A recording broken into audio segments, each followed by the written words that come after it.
Good morning students. Welcome to Life Science Study Point. मेरा नाम है उमर जान। सबसे पहले आज का लेक्चर स्टार्ट करने से पहले मैं आपसे सॉरी कहना चाहता हूँ कि पिछले 3 दिन से मैं कोई भी वीडियो अपलोड नहीं कर पाया हूँ। इसके लिए आई एम रियली सॉरी। कुछ टेक्निकल प्रॉब्लम थी वीडियो शूट करने में, वीडियो रिकॉर्ड करने में, जिसकी वजह से मैं वीडियो अपलोड नहीं कर पाया। और साथ में 2G नेटवर्क होने की वजह से भी वीडियो लेट हो गई है। तो प्लीज़ मुझे इस चीज़ के लिए माफ़ कीजिएगा। और इन फ्यूचर मैं कोशिश करूंगा कि मैं रेगुलर वीडियोस अपलोड करूं। ओके, चलिए। हमने पहले यूनिट का पहला सब यूनिट जो है वो कंप्लीट कर लिया था, एसेक्सुअल रिप्रोडक्शन जो था। आज हम दूसरा सब यूनिट स्टार्ट करने जा रहे हैं जिसका नाम है ह्यूमन रिप्रोडक्शन। देखिए, ह्यूमन रिप्रोडक्शन सिर्फ सिलेबस का पार्ट ही नहीं है, हमारी लाइफ का भी एक पार्ट है। ये चैप्टर हमारी लाइफ में बहुत ही इम्पोर्टेंस प्ले करता है। तो इसलिए इस सब यूनिट को, ह्यूमन रिप्रोडक्शन वाले इस सब यूनिट को आप अच्छे से पढ़िएगा, अच्छे से समझिएगा, और एग्जामिनेशन पॉइंट ऑफ व्यू से भी हम पूरी कोशिश करेंगे कि आपका पूरा सिलेबस कंप्लीट हो। इस सब यूनिट में बहुत सारे लेक्चर्स होंगे। एक लेक्चर में इसका सिलेबस जो है वो कंप्लीट नहीं होगा। तो आज का जो लेक्चर है उसके अंदर हमने 2 टॉपिक इंक्लूड किए हैं जिनका नाम है प्यूबर्टी और दूसरा है मेल रिप्रोडक्टिव सिस्टम। ठीक है, तो चलिए स्टार्ट करते हैं। सबसे पहले मैंने पहले लेक्चर में आपको बताया था कि सेक्सुअल और एसेक्सुअल रिप्रोडक्शन के बीच में कुछ डिफरेंसेस बताए थे और हमने एसेक्सुअल पार्ट कंप्लीट किया था। तो जो ह्यूमंस हैं, क्योंकि चैप्टर का नाम है ह्यूमन रिप्रोडक्शन, तो हम ह्यूमंस में जो रिप्रोडक्शन होती है वो सेक्सुअल रिप्रोडक्शन होती है। ठीक है, इट मीन्स कि ह्यूमंस में रिप्रोडक्शन के लिए 2 पार्टनर्स का होना जरूरी है। मेल और फीमेल पेरेंट्स होंगे तब जाके रिप्रोडक्शन हो सकती है। और दूसरा पॉइंट जो है वो है कि ह्यूमन जो होते हैं वो वीवी पेरस होते हैं। क्या हुआ वीवी पेरस? वीवी पेरस का मतलब ऐसे एनिमल्स जो बर्थ देते हैं अपने यंग वंस को। आपने hen को देखा होगा, बर्ड्स को देखा होगा, वो अंडे देते हैं एंड देन उन अंडों में से उनके ऑफस्प्रिंग्स निकलते हैं। बट ह्यूमंस के केस में, हम ह्यूमंस में ये वाली कंडीशन प्रेजेंट होती है कि यहाँ पे एग्स प्रेजेंट नहीं होते हैं, आई मीन एग्स नहीं डालते हैं, बल्कि डायरेक्ट यंग वंस को बर्थ देते हैं। तो विविपेरस एक ऐसी कंडीशन है जिसमें एनिमल जो हैं यंग वन को बर्थ देते हैं। क्लियर? और एग्स ले करने वाली जो कंडीशन होती है जो बर्ड्स में होती है उसको ओवीपेरस कहते हैं। ठीक है, चलिए, ये 2 चीजें अगर क्लियर हो गई तो अब हम मेन टॉपिक की तरफ चलते हैं। देखिए, ह्यूमन रिप्रोडक्शन जो है ये बहुत ही लंबा प्रोसेस है। ठीक है, और इसके अंदर बहुत सारे इवेंट्स हैं। एक स्टूडेंट ने क्वेश्चन किया था, उसका नाम आशु है, कि सेक्सुअल रिप्रोडक्शन स्लो प्रोसेस क्यों है। तो देखिए आशु जी, आपके क्वेश्चन का आंसर भी यहीं पे है कि सेक्सुअल रिप्रोडक्शन जो है उसके अंदर बहुत सारे इवेंट्स हैं और उन इवेंट्स में बहुत ज़्यादा टाइम लगेगा। तो इसी के कारण जो है सेक्सुअल रिप्रोडक्शन एक स्लो प्रोसेस बन जाता है, जबकि एसेक्सुअल रिप्रोडक्शन में इतने सारे इवेंट्स नहीं होते हैं। वहां पे डायरेक्ट डिविजन्स होती है, 1 से 2 बनते हैं, इतने ज़्यादा इवेंट्स वहां पे प्रेजेंट नहीं होते हैं। तो बाकी सब स्टूडेंट से भी मैं ये रिक्वेस्ट करूंगा कि अगर आपका भी कोई क्वेश्चन हो, आप हमारे व्हाट्सएप ग्रुप में क्वेश्चन कर सकते हैं। और व्हाट्सएप ग्रुप का जो लिंक होगा वो मैं डिस्क्रिप्शन में दे दूंगा, या अगर आप नहीं कर सकते हैं ज्वाइन या नहीं करना चाहते हैं तो आप कमेंट सेक्शन में अपना क्वेश्चन पूछ सकते हैं। चलिए इन सारे इवेंट्स को वन बाय वन देखते हैं। पहला इवेंट जो है उसका नाम है गैमेटोजेनेसिस।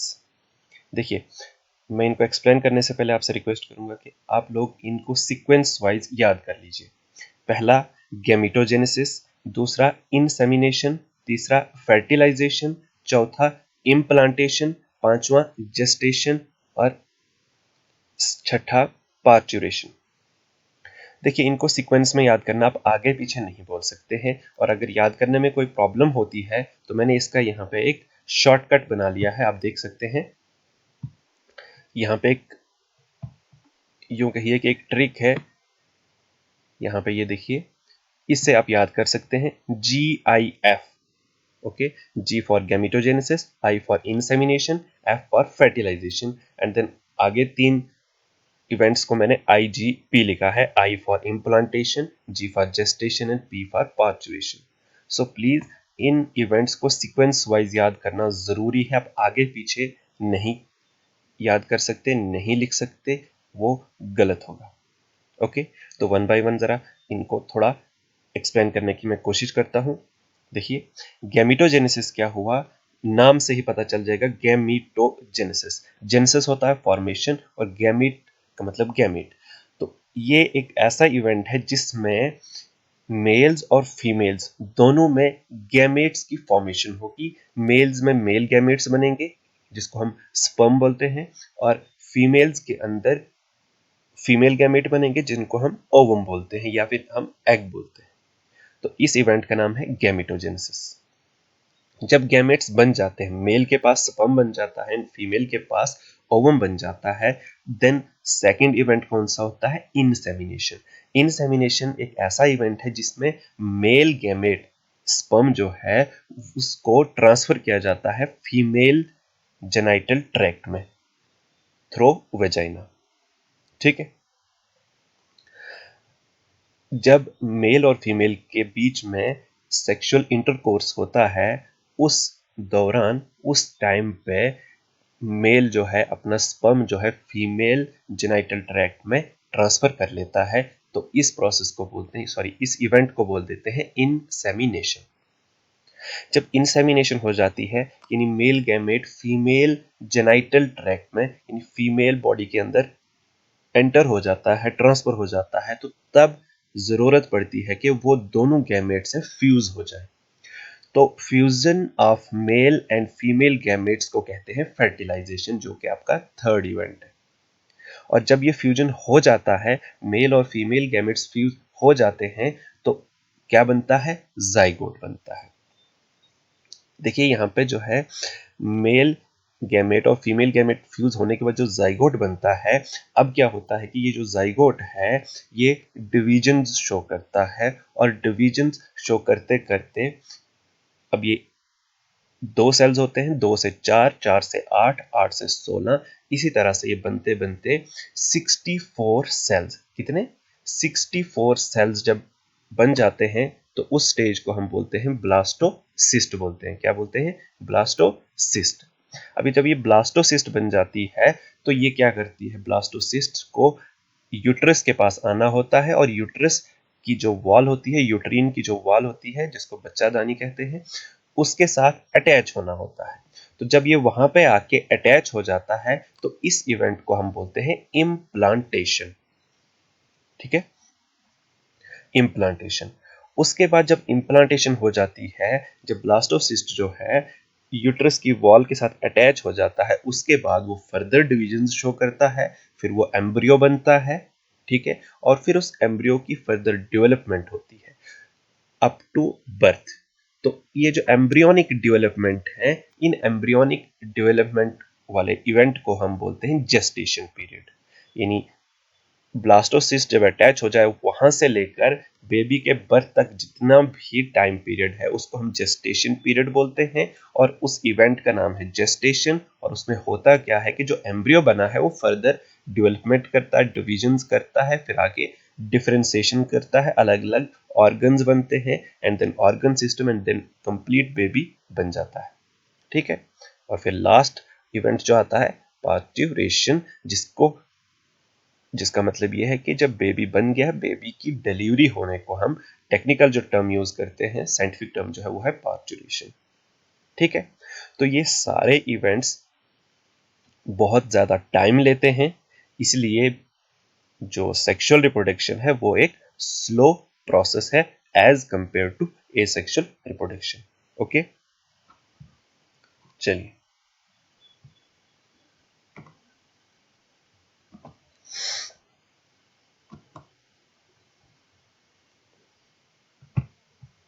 नेक्स्ट जो है आपका, सॉरी,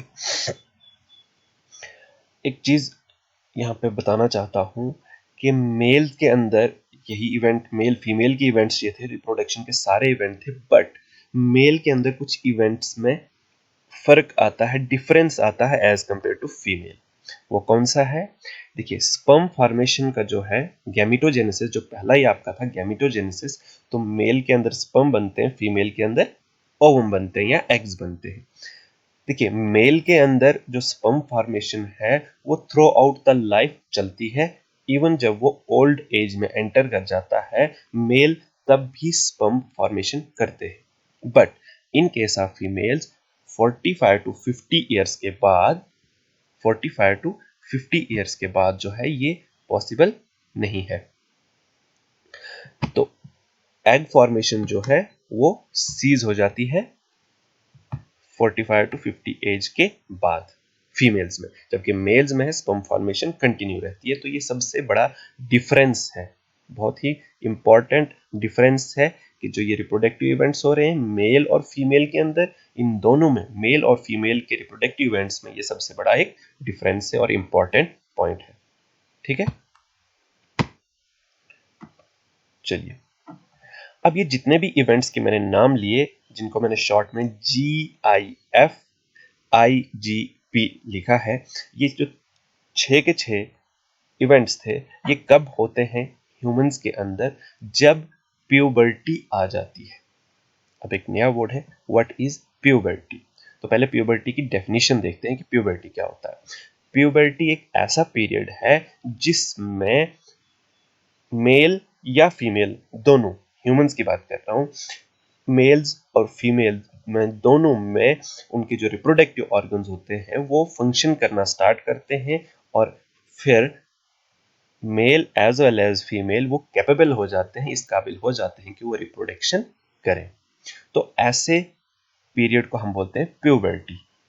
ठीक है, अब देखो, प्यूबर्टी ये आपने पहले भी पढ़ा है, ये 8th 10th में भी आपने पढ़ा है, फिर 11th में भी इसका आपने पढ़ा होगा। इसके बारे में ज़्यादा डिटेल नहीं, बट 10th में आपने प्यूबर्टी का नाम तो सुना होगा और इसके बारे में पढ़ा होगा। देखिए, प्यूबर्टी जो होती है वो बॉयज़ एंड गर्ल्स में अलग अलग टाइम पे आती है। ठीक है, लेकिन यहाँ पे मैं आपको बताऊं कि क्लाइमेट का भी इस पे बहुत अहम रोल होता है। देखिए, हॉट क्लाइमेटिक कंडीशंस में कुछ कंट्रीज जहाँ पे मौसम गर्म होता है, वहाँ पे जो गर्ल्स होती हैं वो 9 टू 11 ईयर्स की एज में उनमें प्यूबर्टी आ जाती है, मींस वो कैपेबल हो जाती हैं इसके बाद रिप्रोडक्शन के लिए। और बॉयज में प्यूबर्टी जो है 10 से 12 ईयर्स में आती है। ये बात कर रहा हूँ मैं अफ्रीकन कंट्रीज की, जहाँ पे क्लाइमेट बहुत हॉट होता है। अगर मैं बात करूं कोल्ड क्लाइमेटिक कंडीशंस वाली कंट्रीज की, जैसे यूरोपियन कंट्रीज है जहाँ पे स्नोफॉल्स ज़्यादा होते हैं, क्लाइमेट बहुत ठंडा होता है, तो वहाँ पे गर्ल्स में भी और बॉयज़ में भी प्यूबर्टी थोड़ा लेट आती है। तो गर्ल्स में यहाँ पे 13 से 15 ईयर्स में आती है एंड बॉयज़ में 14 टू 15 ईयर्स में आती है। देखिए, ये सिर्फ मैं इसलिए बता रहा हूँ, ये इतना इंपॉर्टेंट नहीं है एज याद रखना, ये जस्ट आपके लिए क्लियरेंस है कि climatic condition, hot and cold climate का भी बहुत अहम रोल है प्यूबर्टी में। ओके, तो अगर हम इंडिया की बात करें तो इंडिया में प्यूबर्टी की जो एज है वो गर्ल्स में 12 से 13 ईयर्स में प्यूबर्टी आ जाती है, एंड मेल्स में यानी बॉयज में 13 से लेकर 16 ईयर्स के बीच में प्यूबर्टी जो है वो बॉयज अटेन करते हैं। ठीक है, चलिए अब ऐसी क्या चेंजिंग्स आती हैं बॉयज में और गर्ल्स में, वो हम वन बाय वन देखेंगे। देखो, ह्यूमन जो है वो सेक्सुअल डाइमॉर्फिज्म शो करते हैं। क्या बोला मैंने? Sexual dimorphism. मॉर्फ होता है shape, di means two, two shapes हैं, यानी मेल की एक अलग शक्ल होती है और फीमेल की एक अलग शक्ल होती है।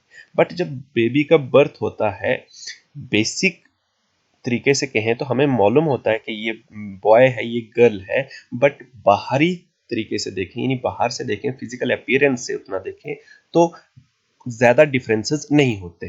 तो प्यूबर्टी में आके बॉयज के अंदर और गर्ल्स के अंदर कुछ ऐसी चेंजिंग्स आती हैं जिनके कारण हम इजीली पहचान सकते हैं कि कौन बॉय एंड कौन गर्ल। तो चलिए देखते हैं गर्ल्स के अंदर प्यूबर्टी में क्या क्या चेंजिंग्स आती है। देखिए, गर्ल्स के अंदर जो सबसे मेन चेंज जो आती है वो है ब्रेस्ट डेवलपमेंट। ठीक है, ब्रेस्ट थोड़ा इनलार्ज होते हैं, उनका ग्रोथ हो जाता है। आफ्टर दैट प्यूबिक हेयर का भी ग्रोथ होता है, अंडर आर्म हेयर ग्रोथ होती है। उसके बाद वाइट वेजाइनल डिस्चार्ज होता है, जो उनका वेजाइना होता है फीमेल्स का, गर्ल्स का, वहां से कुछ सिक्रीशंस होती है वाइट कलर की, लिक्विड जो सिक्रीट होता है, वो भी एक चेंज है। उसके बाद जो फीमेल्स की, गर्ल्स की जो ओवरीज हैं वो एग्स प्रोड्यूस करना स्टार्ट करती हैं, और जब एग्स प्रोड्यूस हो जाते हैं तो उसके बाद गर्ल्स में मेंस्ट्रुअल साइकिल आना स्टार्ट हो जाता है। ठीक है, उसके अलावा ब्रॉडनिंग एंड राउंडनिंग ऑफ हिप्स, जो हिप्स हैं उनका साइज थोड़ा इंक्रीज हो जाता है, क्योंकि देखिए ये जो चेंजिंग्स हैं ये फ्यूचर में रिप्रोडक्शन के लिए हेल्पफुल होंगी। तो ब्रॉडनिंग ऑफ हिप्स के बारे में जो है यहाँ पे जो मेन है वो इसलिए इनकी जो हिप्स हैं वो ब्रॉड होती हैं because in future the girls have to give a birth to child. तो चाइल्ड के बर्थ के लिए ये जो पोर्शन होता है हिप वाला वो ब्रॉड हो जाता है। ठीक है, उसके बाद कुछ माइनर चेंजिंग्स और भी हैं, जैसे स्वेटनिंग, पसीना ज्यादा आना शुरू हो जाता है, एक्ने ऑन फेस यानी दाने निकलने शुरू हो जाते हैं। उसके बाद लास्ट बट नॉट लीस्ट कि एस्ट्रोजन हार्मोन का लेवल जो है वो राइज करता है। एस्ट्रोजन हार्मोन जो है इसको फीमेल हार्मोन भी कहते हैं, इसका लेवल जो है गर्ल्स में इंक्रीज हो जाता है, और इसी हार्मोन के कारण जो गर्ल्स में है प्यूबर्टी के टाइम पे बहुत सारी चेंजिंग्स आती हैं उनके बिहेवियर में। और सबसे खास है कि जो गर्ल्स होती हैं वो बहुत ही सेंसिटिव हो जाती हैं, उनको बहुत ही छोटी छोटी बातों पे वो बुरा मानना स्टार्ट कर देती हैं। तो ये सारी जो उनमें बिहेवियरल चेंज है ये एस्ट्रोजन हार्मोन के कारण है, और एस्ट्रोजन हार्मोन को हम फीमेल हार्मोन भी कहते हैं। ठीक है, ये सारी चेंजिंग जो थी गर्ल्स में थी। अब हम बॉयज की बात करते हैं। प्यूबर्टी में बॉयज के अंदर जो पहली चेंज दिखती है वो ये है कि उनके फेस के ऊपर हेयर्स ग्रो करना स्टार्ट करते हैं, दाढ़ी और मूंछ की शक्ल में। ठीक है, चेस्ट एंड शोल्डर जो होते हैं वो थोड़े ब्रॉड होने शुरू होते हैं, उनकी बॉडी ग्रो करना स्टार्ट करती है। ठीक है, वॉइस जो है वो डीपन हो जाती है, मोटी हो जाती है एज कंपेयर टू, जबकि गर्ल्स की जो वॉइस होती है वो तीखी होना स्टार्ट हो जाती है, तेज हो जाती है उनकी वॉइस। ठीक है, उनका जो पिच है वो हाई होता है, गर्ल्स का पिच हाई होता है जबकि बॉयज का पिच लो होता है।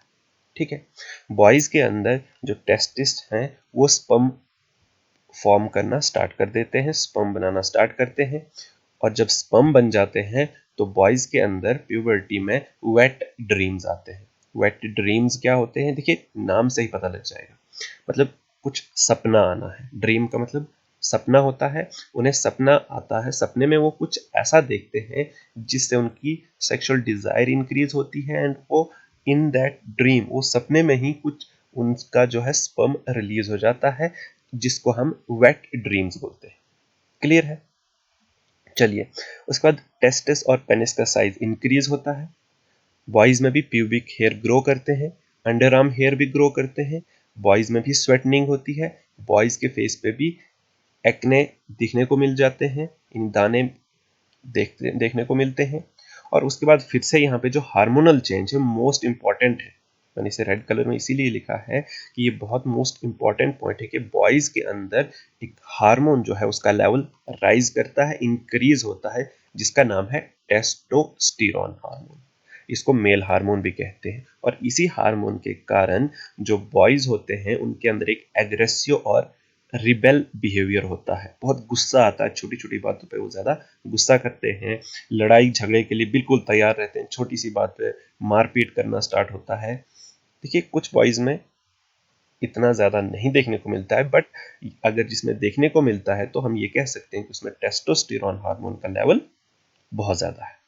ठीक है, ये चेंजिंग्स थी जो बॉयज एंड गर्ल्स में होती हैं ड्यूरिंग प्यूबर्टी। अब मेल रिप्रोडक्टिव सिस्टम, ठीक है, मेल रिप्रोडक्टिव सिस्टम कहाँ पे होता है? अगर इसकी लोकेशन की बात करें तो ये पेल्विस रीजन में होता है। पेल्विस रीजन की मैंने यहाँ पे एक डायग्राम आपको दिखाई है, ये देखिए,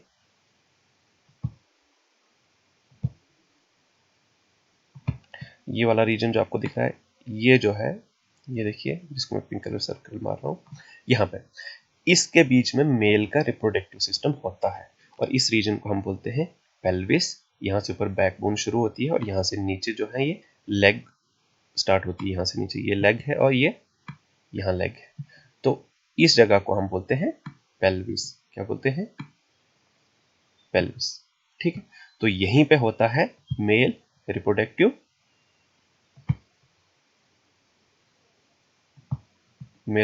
सिस्टम, यहां पे होता है। चलिए अब आपका जो है डिटेल में हम मेल रिप्रोडक्टिव सिस्टम को पढ़ते हैं।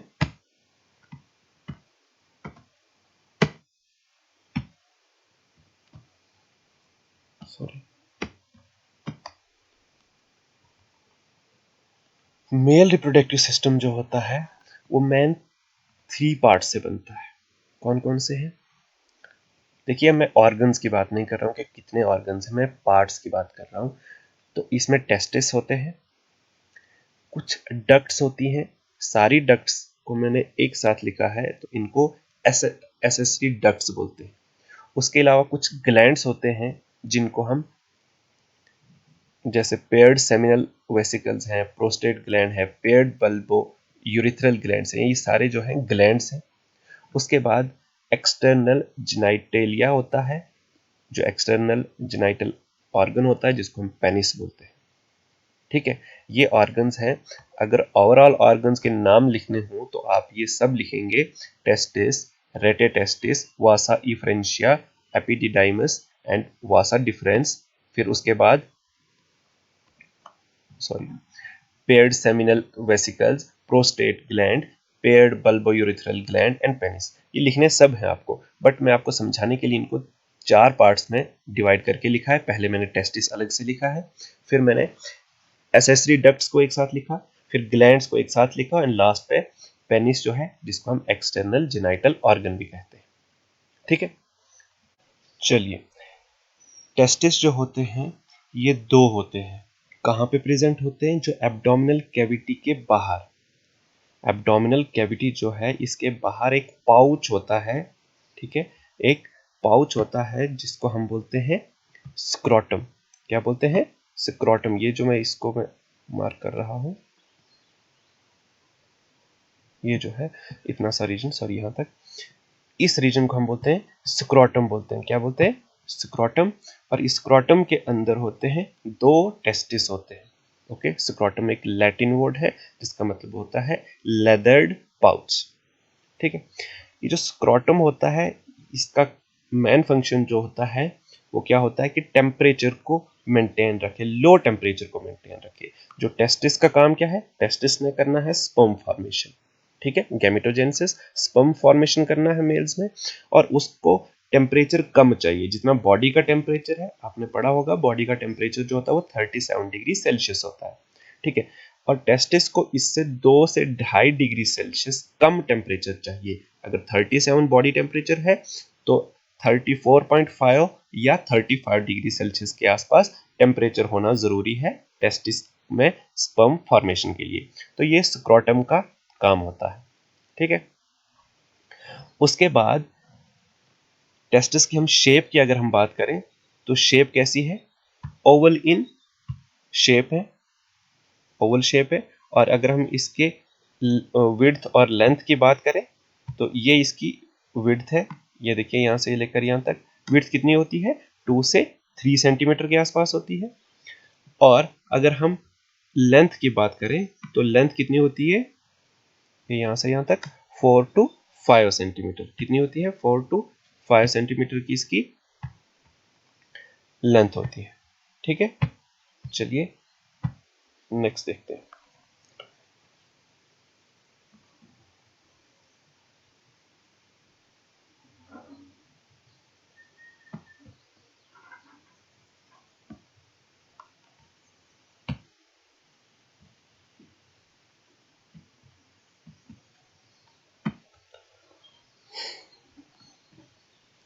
इस डायग्राम को एक बार हम अच्छे से पहले देख लेते हैं, फिर आगे बढ़ते हैं। टेस्टिस हमने देख लिया, यहाँ से आगे सिर्फ आप नाम याद रखिए, बाकी डिटेल हम आगे पढ़ लेंगे। टेस्टिस से बाहर जो निकलती हैं ये डक्ट्स होती हैं। ये क्या होती हैं? डक्ट्स होती हैं। कौन कौन सी होती हैं उनको डिटेल में आगे पढ़ेंगे, लेकिन जो बाहर निकलती है, टेस्टिस से बाहर जो निकलती है, यहाँ से जो जा रही है ऊपर, उसको हम बोलते हैं वासा डिफरेंस। क्या बोलते हैं? वासा डिफरेंस बोलते हैं। और ये वासा डिफरेंस यूरिनरी ब्लेडर के ऊपर से होते हुए यहाँ पे, ये यूरिनरी ब्लेडर है। ठीक है, ये जो है ये क्या है, यहाँ पे मैं जिसको पिंक कलर से मार्क कर रहा हूँ, ये यूरिनरी ब्लेडर है। और यहाँ से ये वास डिफरेंस जा रहा है ऐसे, और ऊपर से होता हुआ नीचे आ रहा है। जैसे यहाँ पहुंचता है, यहाँ पे दो सेमिनल वेसिकल करके ग्लैंड्स होते हैं, जो ये है, ये वाला जो है, जिसको मैं येलो कलर कर लेता हूँ। ये देखिए, यहाँ पे एक शो कर रहा है और एक दूसरी तरफ होगा। ठीक है, एक लेफ्ट और एक राइट, दो ग्लैंड्स होते हैं सेमिनल वेसिकल करके। इनमें से भी दो डक्ट आती है। देखिए, दो टेस्टिस है तो दो वास डिफरेंस होंगे। यहाँ पे सिर्फ एक टेस्टिस की बात करते हैं। एक टेस्टिस से एक वास डिफरेंस निकला, वास डिफरेंस में एक सेमिनल वेसिकल की डक्ट मिली, और यहाँ पे जो डक्ट बनी, यहाँ पे मैं कोई दूसरा कलर कर लेता हूँ, ध्यान से देखना, यहाँ से लेकर यहाँ तक ये जो डक्ट बनी, अब इसको बोलते हैं हम इजैकुलेटरी डक्ट। इजैकुलेटरी डक्ट किससे बनती है? एक वास डिफरेंस से, और दूसरी जब उसमें आके सेमिनल वेसिकल की डक्ट मिलती है, तो जो रिजल्ट मिलता है हमको, वो एक ऐसी डक्ट होती है जिसका नाम क्या है? Ejaculatory duct. तो इजैकुलेटरी डक्ट्स कितनी होती है? दो होती है। अगर एक राइट टेस्टिस से निकल रही है, दूसरी लेफ्ट से निकलेगी, तो दो इजैकुलेटरी डक्ट्स होती हैं। और ये यहाँ पे इस जगह पे, मैं इसे इरेज करता हूं पहले, ये देखिए, यहाँ पे जो है ये आके मिलती है किसमें? यहाँ पे आके ये जो है ये यूरिथ्रा है। ये क्या है? ये यूरिथ्रा है, जो यूरिनरी ब्लेडर से आ रहा है। ये जो मैंने लाइन ड्रा की यहाँ पे, ये यूरिनरी ब्लेडर से नीचे के लिए एक जो डक्ट आती है उसको हम बोलते हैं यूरिथ्रा, जिसमें यूरिन आता है। और इसी डक्ट में यहाँ से आपका इजैकुलेटरी डक्ट भी ज्वाइन कर जाता है। तो हम ये कह सकते हैं कि यहाँ से आगे का जो पैसेज है, जो डक्ट है, वो कॉमन है स्पर्म के लिए भी और यूरिन पासेज के लिए भी। ठीक है, ओके। अब यहाँ पे कुछ ग्लैंड्स हैं। यहाँ पे आपको एक जो ग्लैंड दिख रहा है, इसका नाम है बल्बो यूरिथ्रल ग्लैंड। क्या है? बल्बो यूरिथ्रल ग्लैंड है। यहाँ पे ये देखिए ध्यान से, ये जो सर्कुलेंट है, ये बल्बो, ये छोटा सा है, बल्बो यूरिथ्रल ग्लैंड्स का एक पेयर होता है। यहाँ पे भी जैसे सेमिनल वेसिकल्स दो हैं, वैसे बल्बो यूरिथ्रल ग्लैंड भी दो होते हैं। ठीक है,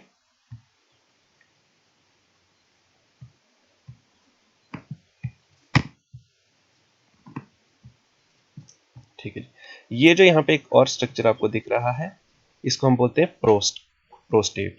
प्रोस्टेट ग्लैंड जो होता है वो एक ही होता है। यहाँ पे ये जो दिख रहा है, मैं जिसके यहाँ पे इसको मूव कर रहा हूँ, यहाँ पे ये एक होता है। ठीक है, और फिर यहाँ से आगे जो है ये यूरिथ्रा बाहर आ रहा है, और पेनिस के थ्रू बाहर आ रहा है। और जो इसका फ्रंट पोर्शन होता है, जो थोड़ा फूला हुआ होता है, इसको ग्लैंस पेनिस बोलते हैं।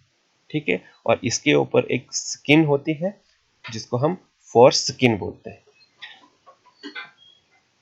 मुस्लिम्स एंड ज्यूज में इस फॉर स्किन को रिमूव कर लिया जाता है। अब उस रिमूव करने को क्या बोलते हैं, ये मैं आपसे क्वेश्चन पूछता हूं। आप मुझे कमेंट बॉक्स में कमेंट करके बताइए कि इसको क्या बोलते हैं। अगर नहीं आया तो कल नेक्स्ट वीडियो के स्टार्ट में ही मैं इसका आंसर आपको दे दूंगा। ठीक है, चलिए नेक्स्ट स्लाइड देखते हैं।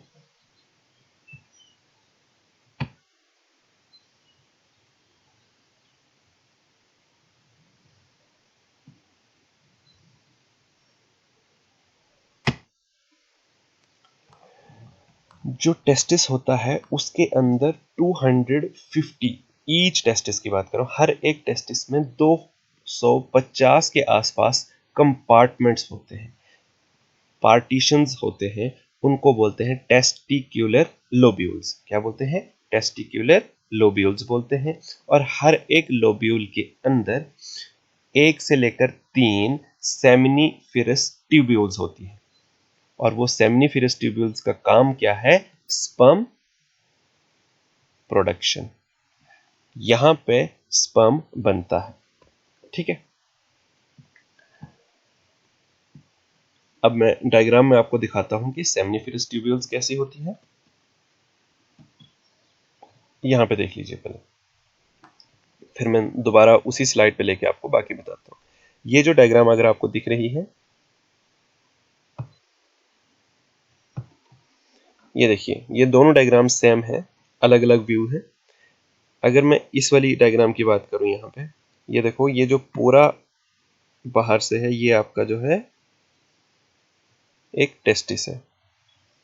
ठीक है, इसके अंदर पार्टीशंस हैं। यहाँ पे पार्टीशंस के लिए कोई क्लियर डिमार्केशन नहीं है। मैं यहाँ पे लाइंस ड्रा करता हूँ, आप देख सकते हैं। ये देखिए, यहाँ से इधर एक पार्टीशन हो गया, ये दूसरा, इसी तरह से तीसरा।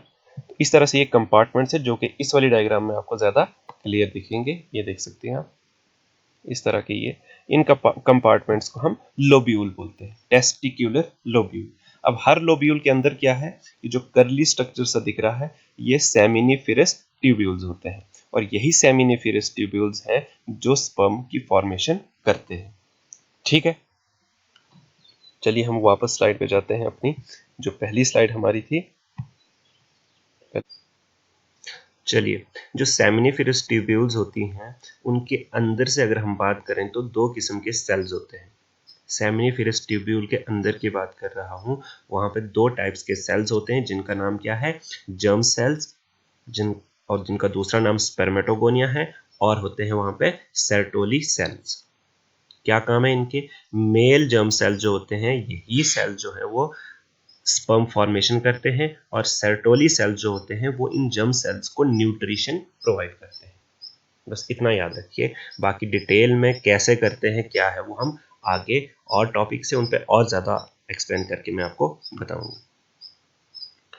और जो सेमिनिफेरस ट्यूब्यूल के बाहर का रीजन है, यानी अगर एक सेमिनिफेरस ट्यूब्यूल तो उसके बाहर, और अगर 2, 3, 4, 5 सेमिनिफेरस ट्यूब्यूल्स हैं, उनके बीच का जो स्पेस है उसको बोलते हैं इंटरस्टिशियल स्पेस।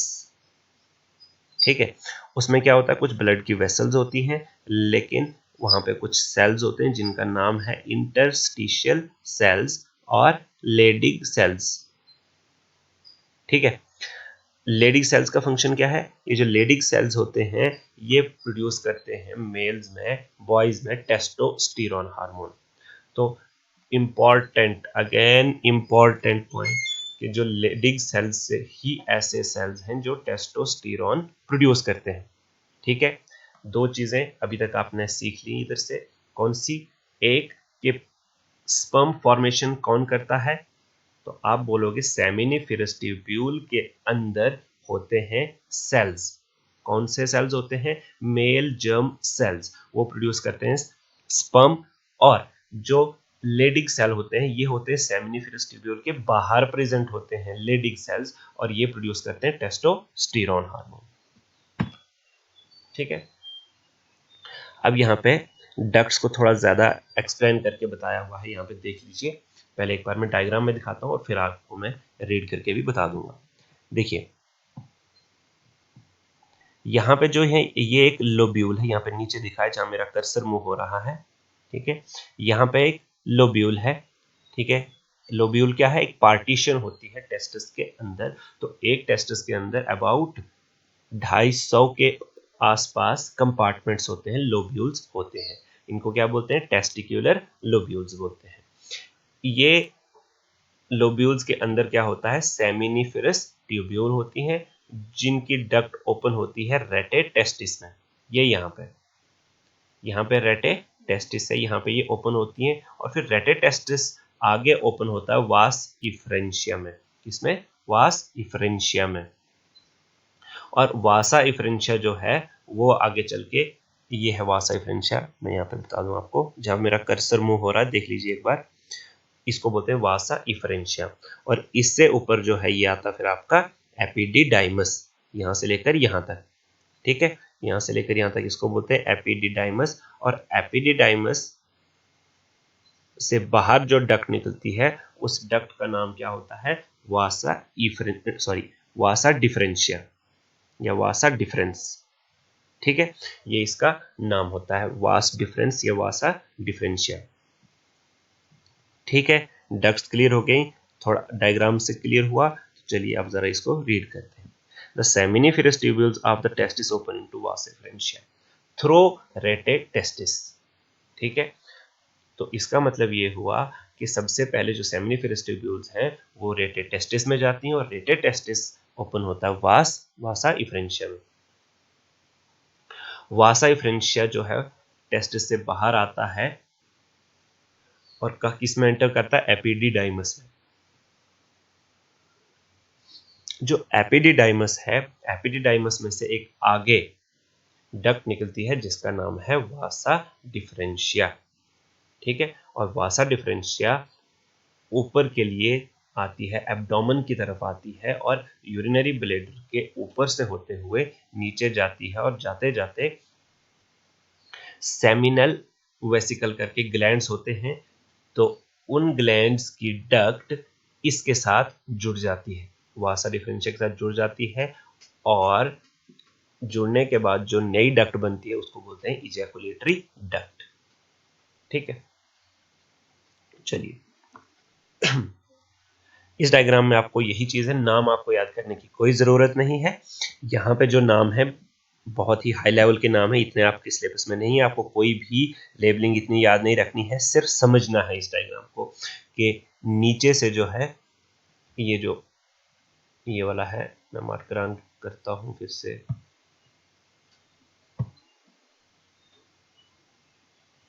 ये देखिए, ये आपका यूरिनरी ब्लेडर है। ठीक है, पहले मैं इसको इरेज करता हूँ, ये पहले से यहीं पे था।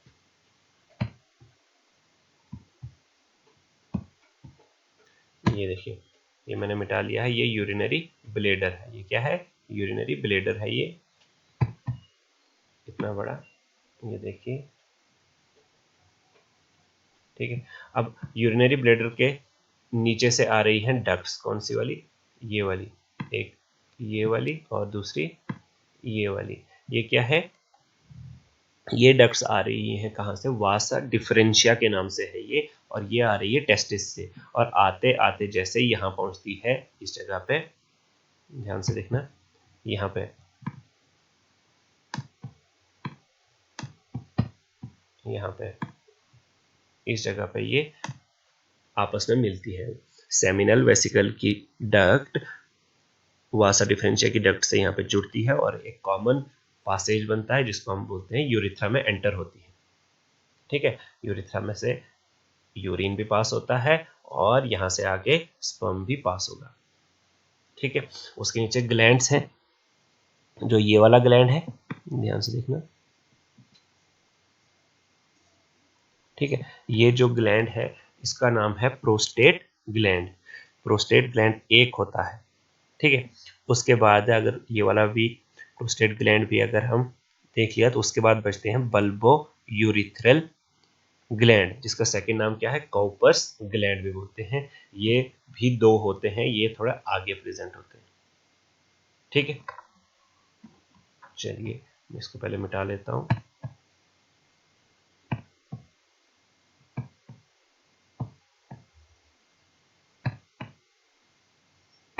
चलिए जी, ये मैंने इरेज कर लिया है, अब हम आगे बढ़ते हैं नेक्स्ट स्लाइड पे। इस पेन की वजह से थोड़ा सिस्टम जो है हैंग हो रहा है।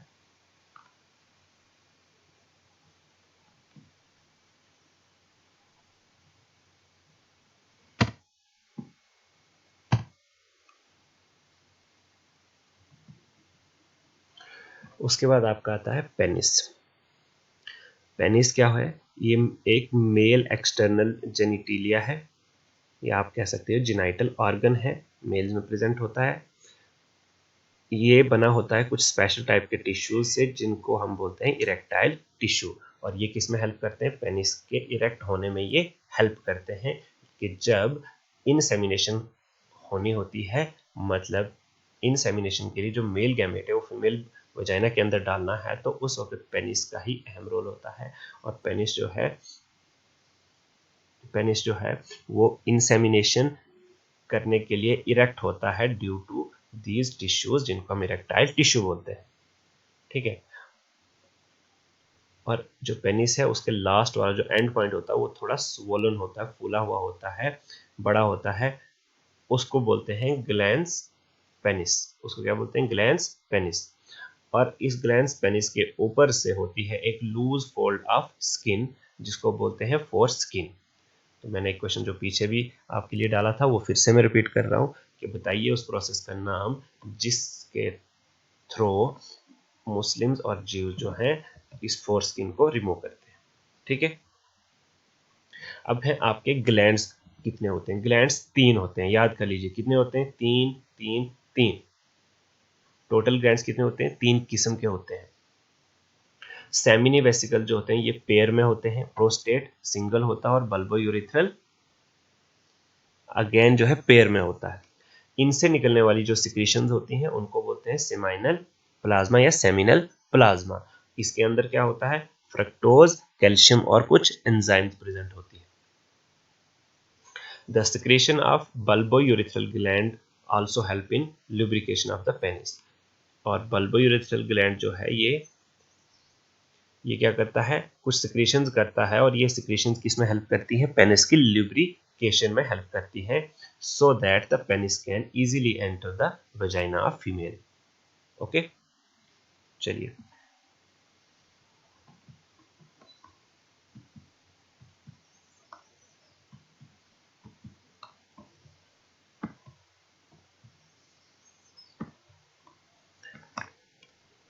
लास्ट पे आपके लिए 3 क्वेश्चन छोड़ के जा रहा हूँ, इनके आपने आंसर देने हैं कमेंट बॉक्स में या फिर व्हाट्सएप पे। ऑर्गन्स के नाम मैंने सब बता दिए हैं, छोड़ा कोई नहीं है। अब इनमें से आपने बताना है कि प्राइमरी सेक्स ऑर्गन कौन सा है मेल में, और सेकेंडरी सेक्स ऑर्गन कौन सा है मेल में। ठीक है, और उसके बाद जो नेक्स्ट क्वेश्चन है वो फिर से वही है कि मुस्लिम्स एंड ज्यूज जो फोर स्किन ऑफ पेनिस को रिमूव करते हैं उस प्रोसेस को क्या बोलते हैं। ठीक है, कमेंट कीजिए आपके आंसर्स, और आपका कोई भी डाउट हो, कोई भी क्वेश्चंस हो, आप पूछिए, कमेंट बॉक्स में पूछ सकते हैं, या फिर मैं व्हाट्सएप के ग्रुप का लिंक जो है डिस्क्रिप्शन में दूंगा, वहां से जाके आप व्हाट्सएप का ग्रुप ज्वाइन कीजिए, वहां पे पूछिए, और जो क्वेश्चंस मैंने आपको दिए इनके आंसर्स ज़रूर ज़रूर कमेंट कीजिएगा। Thank you so much. अगर आपको इससे नॉलेज मिलता है मेरी वीडियो से, तो आप इस वीडियो को लाइक कीजिए, कमेंट कीजिए, और अपने बाकी फ्रेंड्स के साथ भी शेयर कीजिए। Thank you so much.